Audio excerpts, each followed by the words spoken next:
Fréjus está en la actual Costa Azul francesa, pero lo curioso es que Fréjus fue un importantísimo puerto romano. Ese puerto, el puerto de la ciudad romana de la antigua Forum Julii, que es donde procede el nombre de Fréjus, acogió las galeras de Marco Antonio tomadas por Octavio tras la batalla de Actium en el 31 a.C. Un poquito más tarde la ciudad se convierte en colonia y es poblada por veteranos de la Legio Octava. Finalmente con Augusto se desarrolla en torno a una frenética actividad económica gracias a ser una de las bases militares de la flota romana del Mediterráneo. A continuación se le equipó con un magnífico programa constructivo en la que no le faltó de nada. Anfiteatro, teatro, acueducto, que vamos a ver hoy, el faro, las termas, etc. Este acueducto es uno de los más importantes cuyos restos conserva hoy en día Francia. Con una longitud de casi 42 kilómetros, la mayoría de ellos subterráneos, como es habitual en estos acueductos, todavía conserva algunos grupos de arquerías en algunos valles, allí en el monte, relativamente perdidas, y unas tremendas pilonas llegando a la ciudad, como ya podéis ver en estas imágenes, donde además os he puesto la línea de agua, el canal por donde circulaba el agua que abastecía Fréjus. La fuente que abasteció este acueducto es la misma que la que ha abastecido desde siempre al río Siagnol. Son las fuentes del propio río Siagnol, una potencia de caudal verdaderamente extraordinaria. Aquí os enseño un par de fotos para que os hagáis una idea del caudal impresionante que tienen estas fuentes. Y os aseguro que con este estupendo acueducto se lo llevaban prácticamente todo. Un agua magnífica, de calidad, en una zona caliza, kárstica, en este valle que estáis viendo, que es el punto del nacimiento, desde el que os enseño los primeros kilómetros del curso de la Siagnol. Veis que la poquita roca que aflora claramente es caliza. La calidad de las aguas es extraordinaria. No está exenta de un poquito de cal y tampoco está exenta de ese famoso problema que hemos visto tantas veces, que es esa reacción química que provocaba en los acueductos, en las canalizaciones, que se llama concreción calcárea. Este acueducto efectivamente sufrió muchísimo como consecuencia de esto y murió muy probablemente por la falta de mantenimiento, como todos los acueductos de la antigüedad. Un primer resto que podemos encontrar aguas abajo, solo os voy a enseñar los más importantes porque si no sería interminable el vídeo, es la que llaman la roche tallée, es decir, la roca tallada. Es efectivamente un tajo en la roca impresionante, con un canalón tremendo, anchísimo, casi navegable, una cosa extraordinaria porque llevaba muchísimo caudal. Vimos una cosa parecida a esta, con mucha más altura, eso sí, en el acueducto de la Peña Cortada, en Valencia. Aquí no es tan alto, pero es igual de impresionante. Tiene unos golpes de pico en las paredes, como podéis ver, increíbles, hechos con una maestría y una regularidad. Este tipo de golpes, este tipo de excavaciones a pico se hacían normalmente entre dos personas. Alguna vez creo que lo he contado, pero como me preguntáis recurrentemente por ello, os lo vuelvo a decir. Normalmente una persona sujetaba un pico grande que era romo por un lado y en punta por el otro, y otro le golpeaba con un mazo muy pesado. De esa forma, todos los golpes son regulares, van siguiendo una línea y un radio muy grande, muy superior a lo que puede ser el brazo de un hombre, porque se hacía entre dos personas. El avance y el rendimiento de esta manera era extraordinario.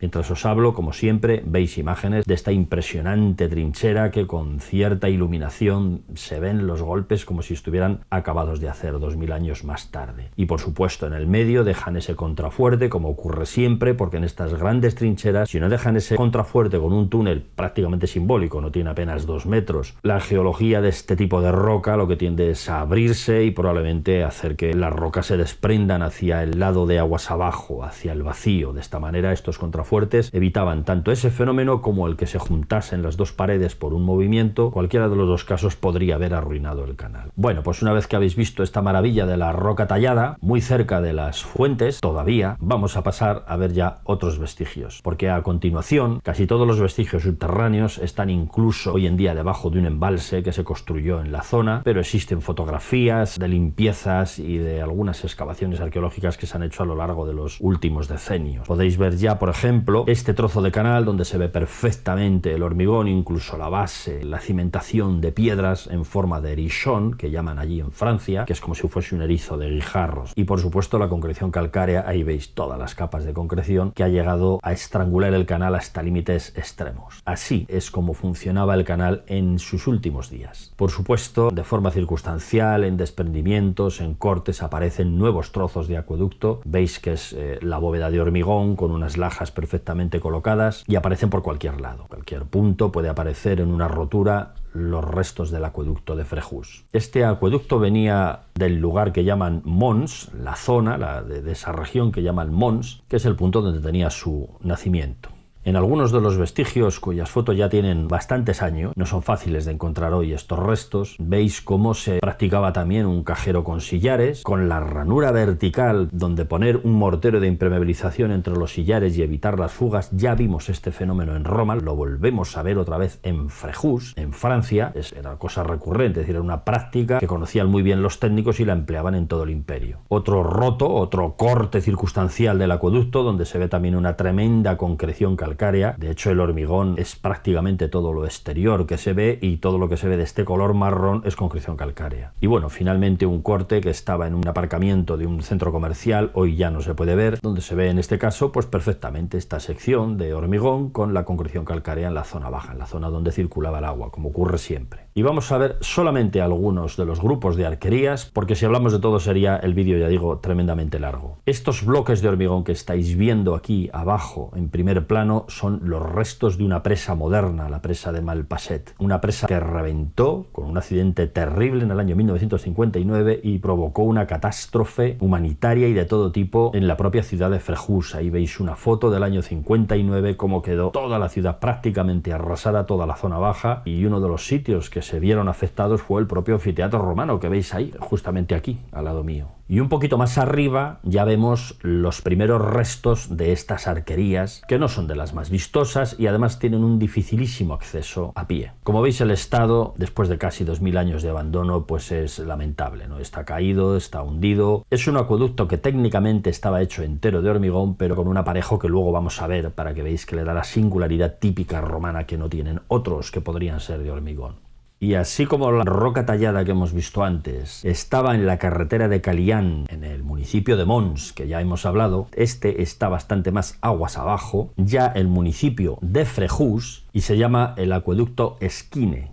Como veis en las imágenes, se ve una vegetación seca a la izquierda, es efectivamente hiedra, que le han dado algún tratamiento, probablemente cortarla, evidentemente para que no siga creciendo, y veis que ya está muerta. Eso es muy importante porque este acueducto hace no muchos años estaba completamente devorado por la hiedra y no tenía ningún tipo de visibilidad. El mantenimiento de estos restos es costoso, no digo que no, porque la vegetación realmente los devora. Bueno, ya se puede ver incluso el canal encima de las arquerías. Por supuesto ha perdido la cobertura, hay muy pocos sitios donde conserva la cobertura en los tramos aéreos en las arquerías. Así como los tramos subterráneos prácticamente la conserva en todos ellos, solamente vamos a ver un caso excepcional donde conserva la cobertura encima de las arquerías. Bueno, y aquí veis la prueba de lo que os digo, una foto ya de hace más de 20 años donde la hiedra se había apoderado del acueducto. Otro caso curioso de este acueducto, probablemente uno de los más interesantes, son estas arquerías que llaman del puente Senequier. Estas arquerías, como podéis ver, son dobles, es decir, estáis viendo dos acueductos casi paralelos, uno al lado del otro. Allí, en el cartel que las explica o habla de ellas un poquito, dicen que funcionaron simultáneamente. Y la pregunta sería,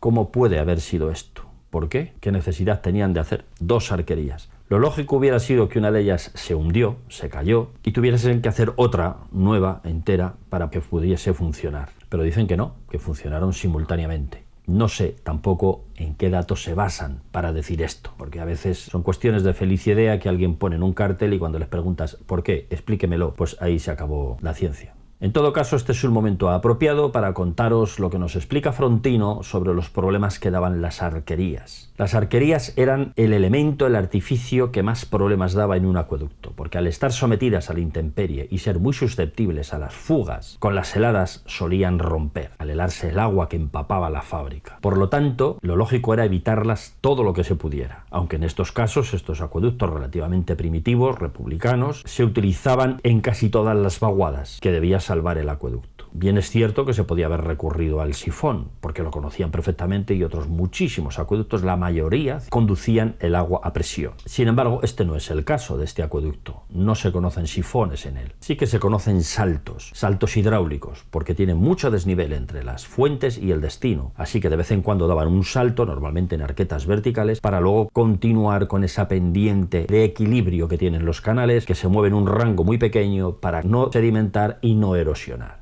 Pero en definitiva, Frontino nos dice que cuando una arquería se rompía o tenía un problema, había que hacer un bypass, una desviación con andamiajes de madera y un canal de madera, que era una cosa provisional para que el agua siguiese circulando y no dejar sin abastecimiento a la ciudad, mientras se reparaba la arquería de piedra, de sillería, de lo que fuera, que se había roto. Esto podrían haberlo hecho aquí perfectamente, con lo cual seguiríamos teniendo solamente una arquería que hubiese funcionado después pues sin ningún problema. Pero no, aquí tenemos dos en paralelo, con lo cual la explicación no parece plausible hasta la fecha que es lo que ha ocurrido. Yo me inclino porque no funcionasen simultáneamente. Directamente una de ellas se arruinó y por el tipo de ruina o por el problema que dio, decidieron que era más factible hacer una nueva y abandonar esta. Y por supuesto, en el entretanto tuvieron que circular el agua como pudieron. Quién sabe si con sifones provisionales o, como nos cuenta Frontino, con un andamiaje de madera por el que circulaba un canal por encima, también de madera, provisionalmente para conducir este agua. El caso es que hoy nos encontramos con esta cosa extrañísima de dos arquerías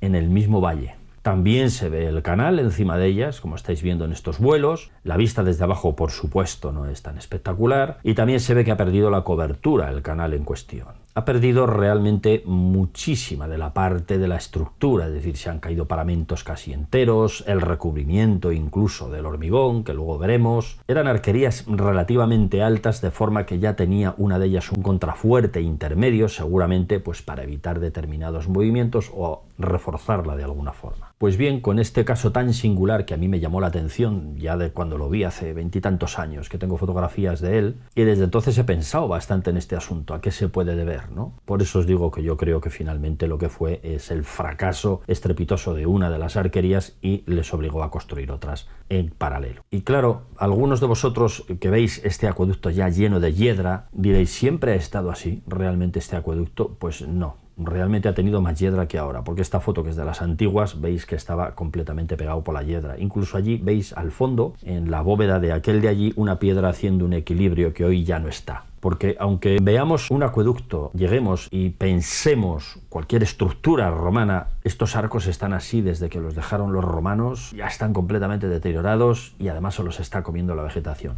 Pero normalmente no se los come la vegetación por primera vez ni por segunda vez. Han tenido reparaciones incluso importantes. Y os quiero traer esta foto para que veáis que esto ya en el año 2003 aproximadamente tuvo una reparación importante y una limpieza, a pesar de que hoy sigue teniendo un aspecto que parece que fuese de hace 2000 años el abandono. Y saltándonos algunas de las arquerías que todavía podría haberos traído, como esta del puente de la Moute, de la que tengo fotos solamente, vamos a pasar a otro grupo de arquerías que es el del Valle del Gargalón, Gargalón Sur en concreto, porque hay grupos de arquerías en el norte y otra en el sur. La del sur es más grande, por eso os las traigo. Y aquí ya veis que es un tramo mucho más largo y ya empiezan a aparecer esos contrafuertes típicos a ambos lados de las pilas más altas, se ven muy bien, en ese que está junto a la carretera, contrafuertes que se hicieron en origen porque con la altura estos acueductos pierden muchísima estabilidad y necesitan contrarrestar la fuerza del agua que al moverse por encima de ellos y con determinados movimientos pueden hacer peligrar la estructura. Como veis, tampoco está limpio de vegetación, incluso algún tramo me parece que está en propiedad privada, no es de fácil acceso, pero vamos, como ocurre en Roma y como ocurre en Italia en general, también ocurre en Francia y en todos los sitios. Hay que decirlo, que estas ruinas antiguas, cuando están alejadas de la ciudad, no se cuidan y se deja que la hiedra las devore completamente, lo que contribuye a su ruina acelerada sin ninguna duda, claro. Ya os lo he contado en otros vídeos. Bueno, pues ahí en esa especie de selva de cañas y de hiedras y de árboles, aquí veis este resto del acueducto de Gargalón Sur.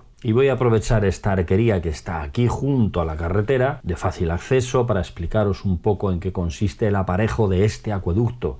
Y no solo de este acueducto, de toda la ciudad de Frejus, un aparejo muy interesante. Esto es lo que llaman en arqueología opus vitatum. Sin embargo, técnicamente es un hormigón, no es otra cosa. Lo que ocurre que es un hormigón en el que se colocan manualmente todas las piedrecitas del mismo tamaño, piedrecitas rectangulares muy bien talladas, en este caso es un tofo volcánico muy común en toda esa zona, se colocan perfectamente junto al encofrado, se hormigona todo el interior por tongadas y luego cuando se desencofra queda un paramento precioso que parecen sillarejos chiquitines que apenas tienen 20 por 10 centímetros, estamos hablando que son piedrecitas muy pequeñas y queda este paramento, esta cara vista tan bonita, que es lo que se llama opus vitatum, pero que la forma de construir y la forma en la que está funcionando como estructura realmente un hormigón. Esta piedra es una piedra que se talla muy bien y es fácil hacer este tipo de sillarejos chiquitines. Esta es la misma técnica que se utiliza para el opus reticulatum. También son piedrecitas, en ese caso romboides, que se colocan junto al encofrado para luego hormigonar el interior, todo por capas, que son las que van sujetando la que forma luego una retícula, de ahí su nombre, y que dan al final unos paramentos que a la vista pues realmente muy bonitos e interesantes, pero que técnicamente son hormigones construidos con un apoyo manual muy importante. Bueno, y de esta forma, 42 kilómetros más allá de las fuentes llega a la ciudad de Frejus.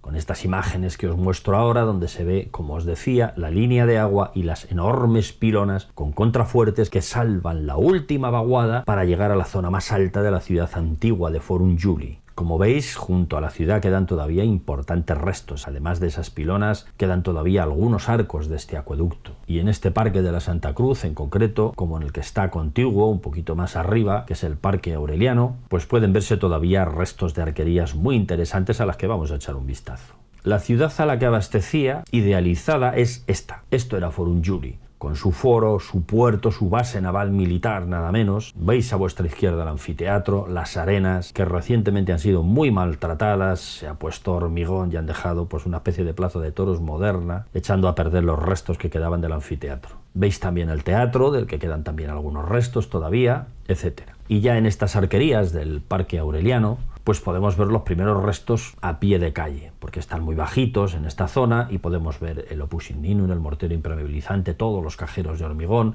la cobertura ha desaparecido en esta zona, pero un poquito más adelante se conserva. Estamos viendo el canal, claro, pero luego todas las paredes, todos los muros tenían ese recubrimiento de opus vitatum, de sillarejo, que le daban ese aspecto tan interesante. El canal está completamente roto, destruido, como podéis ver en esta zona. Y os enseño los tramos rotos del acueducto porque a veces es donde mejor se ve precisamente estos detalles técnicos. Veis de nuevo esos sillarejos, veis las lajas verticales que formaban los arcos y veis también algunos trocitos de sillarejo que acompañaban al arco en la parte superior, la arquivolta que se llama. Sin embargo, en esta otra zona, que en parte está reconstruida y en parte está conservada, pues vemos algunos detalles más, que son los que forman el programa constructivo de todo Frejus. Todos los monumentos antiguos de la época romana están construidos con este opus, con este aparejo de sillarejos, y todos los arcos tienen esa arquivolta que estáis viendo ahí ahora perfectamente, nítidamente en estos arcos. Se ve incluso que algunos están muy reconstruidos porque es piedra muy nueva, de distinto color incluso, hasta algún ladrillo han metido por ahí, pero estas arquerías del Parque Aureliano es uno de los sitios donde mejor se puede ver el estilo constructivo de estas estructuras antiguas de época de Forum Julii.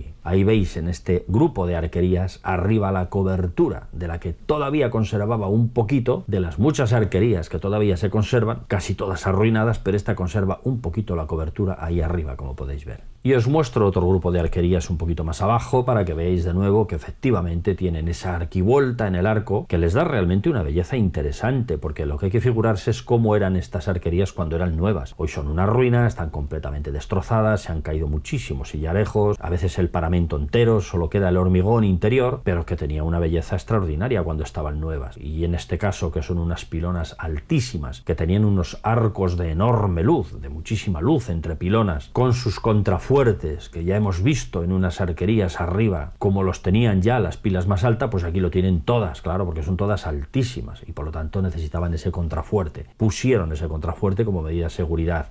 De hecho, no ha fracasado la pilona, ha fracasado los arcos que se desarrollaban entre pilona y pilona, que han ido cayendo pues con los siglos, claro. Aquí veis incluso allí en el Parque de la Santa Cruz que se llama un arco que se ha conservado entre estas pilonas altísimas. Y como este arco, que es de menos luz que los anteriores que ya han caído, se ve perfectamente la arquivolta y todas las piezas que formaban las dovelas, digamos, de este hormigón, que no son realmente dovelas porque tienen mortero de cal de unión entre ellas. Y bueno, pues a través de este enorme grupo de arquerías y circulando el acueducto por encima de la muralla en gran parte hasta llegar al punto final de destino, están los decantadores, las cisternas que llaman allí, porque cisterna se llama a todo, pero en este caso que son claramente cámaras de decantación. Y aquí veis, por ejemplo, lo que os decía, un trocito de muralla sobre la que circulaba el acueducto. Cómo está hecha también con el mismo parejo. Y cómo tiene también el arco que se conserva esa arquivolta. Veis algunas dovelitas, algunas lajas que han sido reconstruidas recientemente, pero la arquivolta se conserva en todo él.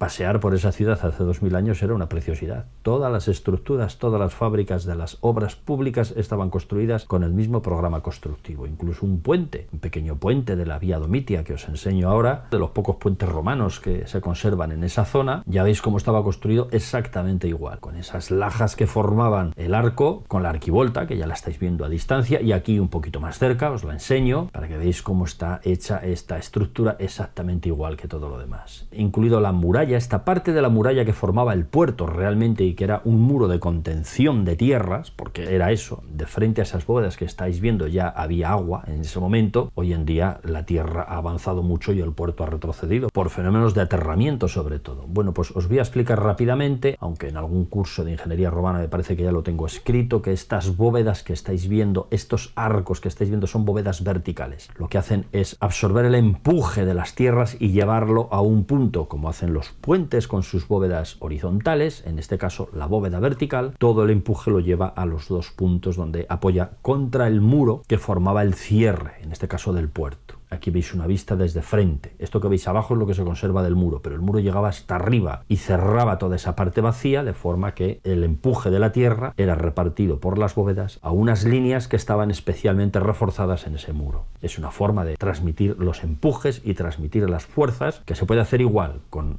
bóvedas verticales o con bóvedas horizontales. Esto en época de Roma se sabía perfectamente y se trabajaba. Hay varios ejemplos de estas bóvedas, alguno en Italia y varios en Francia, que os traeré con otro motivo, pero que al ser una singularidad estructural que no todo el mundo conoce, pues os lo quiero contar aquí. Aquí veis otro detalle de estas bóvedas que han sido reconstruidas recientemente. Yo tenía una foto mucho más antigua y ahí veis ya el muro que formaba lo que os digo, la muralla del puerto y detrás las bóvedas que transmitían el empuje. Como os digo, hoy están ya muy reconstruidas, hace pocos años que las han reconstruido, pero aquí veis una foto antigua antes de la reconstrucción donde se ve notablemente mejor, sin ese rejuntado que le han dado ahora. Y aquí os muestro muy rápidamente otros ejemplos de estas bóvedas que os digo, que transmiten los empujes del terreno al exterior de una forma más adecuada. Incluso se puede llegar a transmitir determinados apoyos puntuales de vigas de carga a través de bóvedas invertidas, repartirlos en el muro, como veis en este otro caso que os muestro. Pero para no diversificarme mucho, que estamos hablando de Frejus, abandonamos este asunto de las bóvedas verticales y nos metemos en lo que fue el faro, la linterna que llaman allí de Forum Julii. Esta es una foto antigua de cómo se conservaba incluso adosada a los muros del puerto que fueron.